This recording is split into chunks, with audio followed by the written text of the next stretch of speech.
салом. мавзӯи имрӯзаи дарси мо ҷисмчаҳои сурхи хун ё ин ки эритроситҳо. аслан эритроситҳо аз ҷиҳати шакл мешаванд чи кулчашакли дутарафа фурӯхамида. бубинед шаклашро. диаметр андозаи эритроситҳо ба 7,5-8 микрометр баробар аст ва миқдорашон бошад дар як микролитри хун ба 4,5 миллион адад мерасад. агар дар хун миқдори эритросит зиёд шавад, ин ҷараёнро эритроситоз меноманд.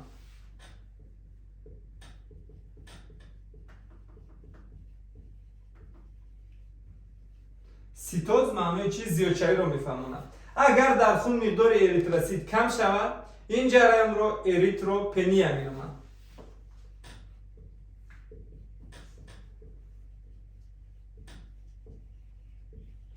пения бошад маънои камшавиро мефаҳмонад ва минтақае ки дар он ҷо эритроситҳо ҳосил мешаванд, ин мағзи сурхи устухон мебошад ва ҳосилшавии эритроситҳоро эритропоез меноманд.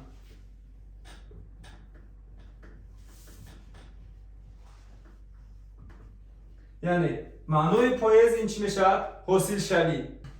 эритроситҳо аслан ядро надоранд, аммо дар давраи ҷанинияшон дар онҳо ядро дида мешуд. баъд аз оне ки онҳо болиғ шуданд, ба ҷои ядро дар дохили онҳо миқдори зиёди гемоглобин ҳосил шуд ва давомнокии умрашон бошад 120 рӯз. яъне 120 рӯз эритроситҳо умр мебинанд. давраи зиндагонияшон ба 120 рӯз баробар мебошад.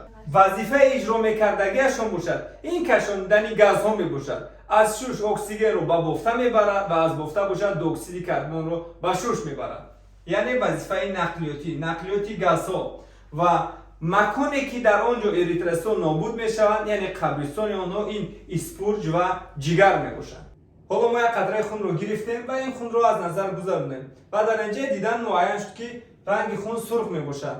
каме баъдтар мо муайян кардем ки сурхии хун аз ҳисоби лавҳачаҳои сурхи хун, яъне аз ҳисоби эритроситҳо будааст. саволе ба миён омад: барои чӣ эритросит сурх аст? ва сурхии эритросит баъдтар муайян карда шуд ки аз ҳисоби сафедаи таркиби он, яъне аз ҳисоби гемоглобин мебошад. гемоглобин сафедае мебошад ки дорои структураи чормин аст ва гемоглобин сафедаи мураккаб мебошад. ҳар як сафедаи мураккаб чӣ хеле ки мо медонем аз ду қисмат иборат мебошад: қисмати сафедавӣ ва қисмати ғайри сафедавӣ. гемоглобин низ сафедаи мураккаб аст, аз ду қисмат иборат аст. қисмати сафедавии гемоглобин ин глобин мебошад, қисмати ғайри сафедавиаш бошад гем мебошад. ҳоло мо мебинем дар таркиби гемоглобин 4 то занҷири глобинӣ дида мешавад, яъне 2 то алфа занҷири глобинӣ ва 2 то бета занҷири глобинӣ, ки ҳар як занҷир дар таркибаш як молекулаи гемро доро мебошад. яъне дар таркиби як молекулаи гемоглобин 4 то сафедаи глобин ва 4 то гем дида мешавад. чӣ хеле ки мо дида баромадем, сурхии эритросит аз ҳисоби гемоглобин ва сурхии гемоглобин бошад аз ҳисоби қисмати ғайрисафедавии он, яъне аз ҳисоби гем мебошад. ҳоло мо дар нақша сохтори гемро тасвир кардем ки дар маркази гем оҳани дуалентар тасвир ёфтааст.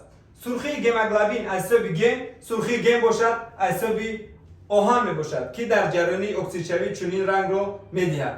ба ҳисоб меонад дар 1 литр хуни мо 120-160 грамм гемоглобинро дида метавонем ва гемоглобинро ишора мекунанд бо ҳарфи HB.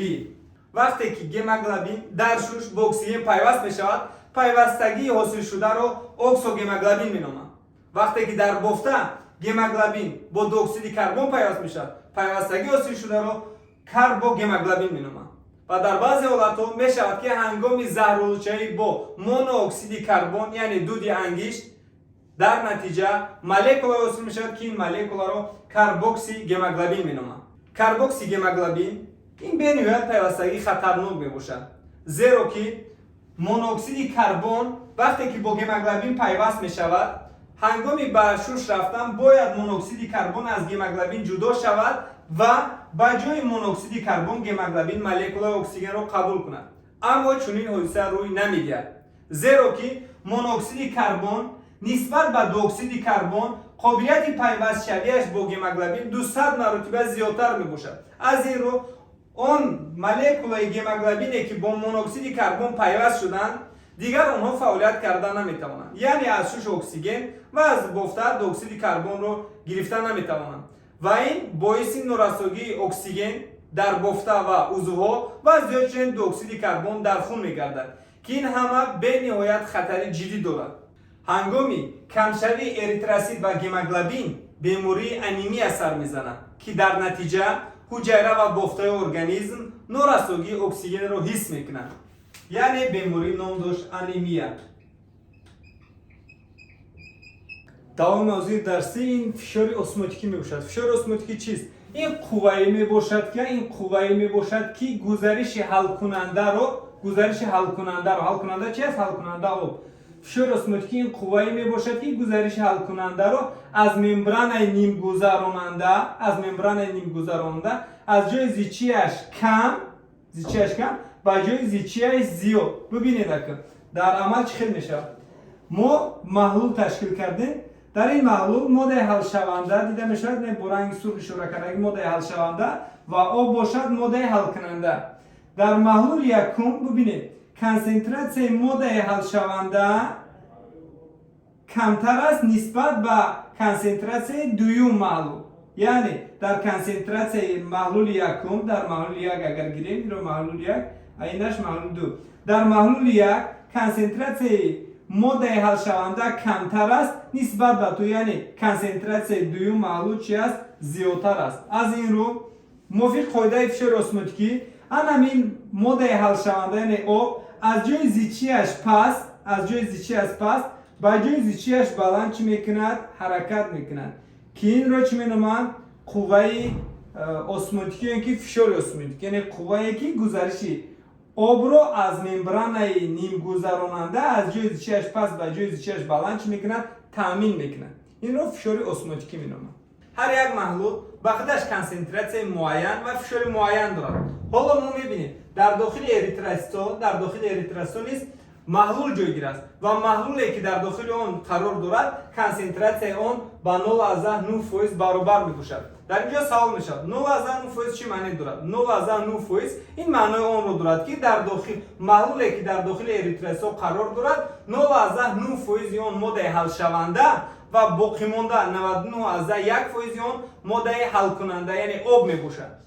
حالا ما اریتروسیت رو در داخل سه گروه محلول میگذاریم و دیده میبریم که با اریتروسیت چگونه تغییرات با عمل میاد و این محلول چگونه میباشند. محلولی که در مابین قرار دارد این محلولی ایزوتونی میباشد، یعنی محلولی که کنسنتراسیون آن با کنسنتراسیون فشار اسموتیکی اریتروسیت برابر میباشد، یعنی 0.9% اریتروسیت و این محلول هم کنسنتراسیونش با 0.9% برابر است. از این رو نام این محلول رو چی موندیم؟ محلول ایزوتونی. محلول ایزو چی؟ برابر، یعنی تونوس این محلول این کنسنتراسیون این محلول با کنسنتراسیون داخل اریتروسیت برابر میباشد.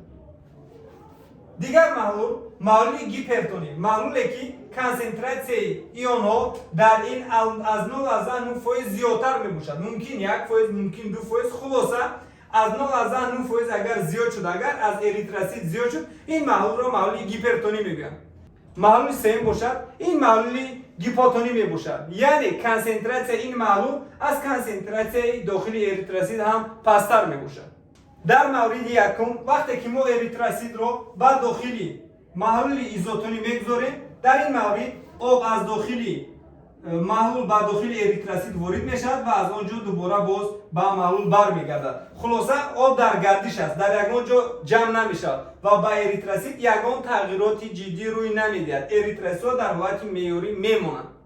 در محلول گیپرتونی باشد از سبب اینه که کنسنتراسیون این محلول از کنسنتراسیون داخل اریتروسیت زیادتر میباشد. چگونه ای که از قاعده به ما معلوم است، از جای آب یعنی ماده حل شونده از جای کنسنتراسیونش پس به جای زیاد حرکت میکنه.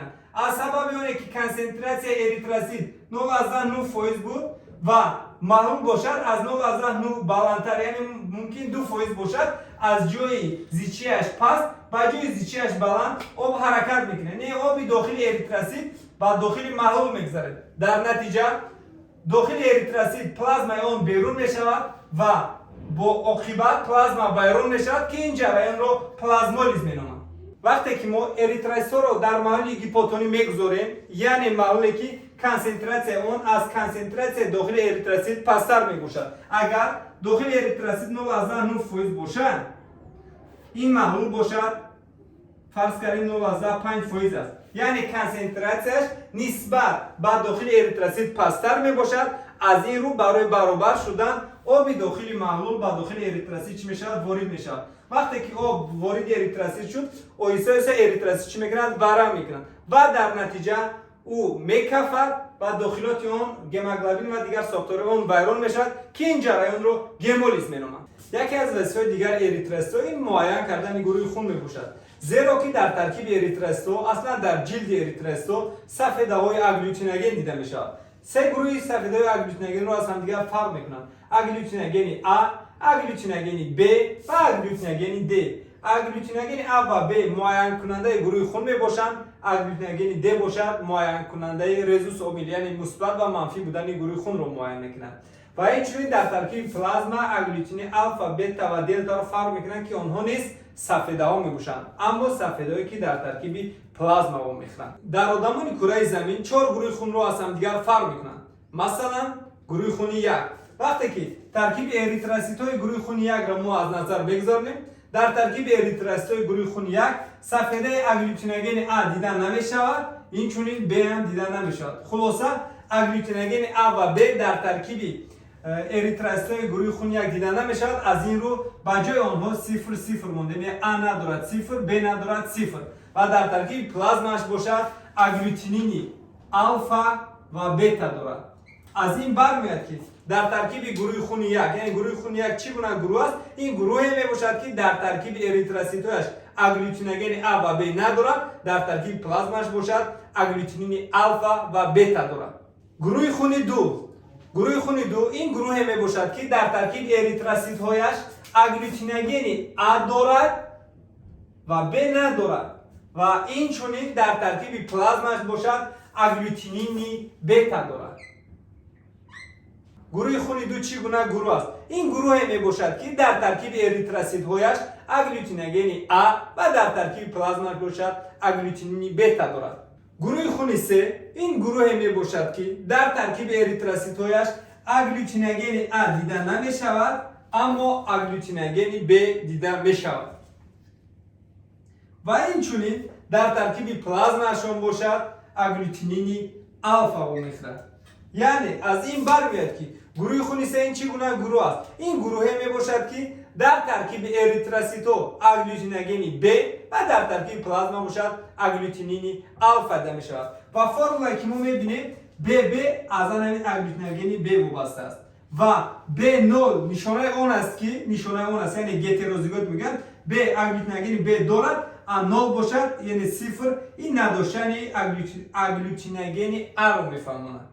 گروه خون 4 این گروه می باشد که در ترکیب اریتروسیت هایش اگلوتینوژن A و اینچنین اگلوتینوژن B دارد اما در ترکیب پلازماش باشد اگلوتینین آلفا و بتا دیده نمی شود.